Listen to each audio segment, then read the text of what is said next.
Bapak, Ibu, serta saudara sekalian yang berbahagia, berjumpa kembali dengan saya Dr. Andri, spesialis kedokteran jiwa dari Klinik Psikosomatik Rumah Sakit Omni Alam Sutra Tangerang Selatan.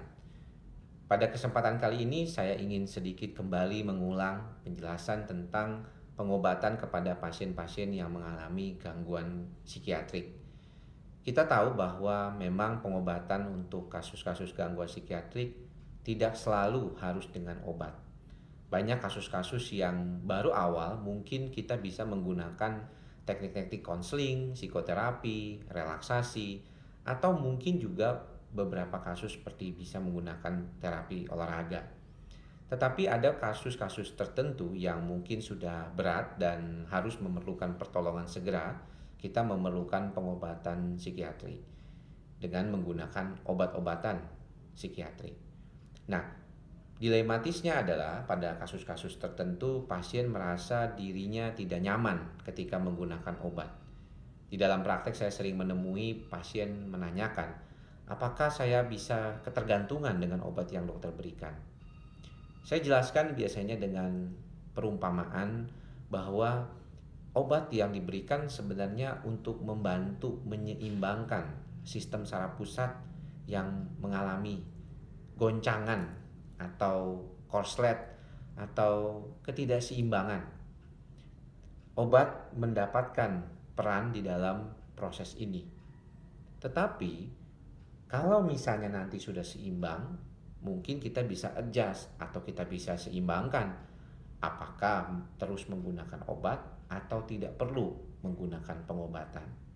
Tetapi tentunya juga perlu diingat bahwa ada beberapa kasus tertentu, misalnya schizophrenia atau bipolar, yang sering mengalami kekambuhan atau mood swingnya sangat seringkali tidak nyaman.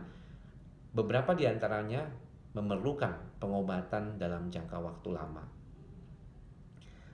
Pada beberapa kasus bahkan kita temukan pengobatan seumur hidup. Inilah mungkin yang oleh banyak orang dianggap memiliki masalah. Mereka mengatakan bahwa ini ketergantungan.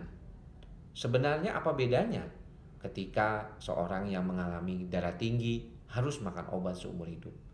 Apa bedanya kalau orang yang mengalami gangguan jantung harus makan obat seumur hidupnya? Tidak ada beda sebenarnya. Yang membedakan adalah pandangan orang, stigma bahwa gangguan kejiwaan harusnya tidak perlu obat, harusnya cukup dengan bersabar, bersyukur, dan menerima apa adanya. Tetapi sebenarnya ternyata tidak demikian. Di dalam praktek, kita temukan beberapa kasus gangguan kejiwaan yang memerlukan pengobatan. Dan hasilnya memang cukup baik, bahkan sangat bagus. Pada beberapa kasus kita temukan adanya perubahan yang signifikan yang bisa membuat orang itu mengalami perbaikan di dalam kehidupannya. Tentunya hal ini yang kita harapkan di dalam pengobatan. Karena tujuan pengobatan selain untuk menghilangkan gejala, mencegah datangnya kembali gejala tersebut, juga meningkatkan kualitas hidup yang baik pada pasien. Apa yang akan saya sampaikan pada kesempatan berikut ini adalah hal-hal yang sangat penting di dalam menjaga supaya kita mampu mengatasi kondisi ini. Yaitu jangan lupa tanyakan kepada dokternya kalau dia memberikan obat, berapa lama kira-kira obat itu akan saya makan. Apakah kira-kira mungkin saya akan berkurang dosisnya atau mungkin tidak perlu pakai obat sama sekali. Seperti tadi saya ungkapkan di depan, ada beberapa kasus yang perlu dengan pengobatan terus-terusan.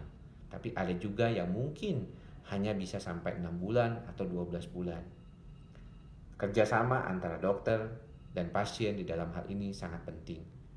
Jangan salah mengira atau jangan salah informasi dengan mencari hal-hal yang tidak baik atau kata orang. Jangan seperti itu.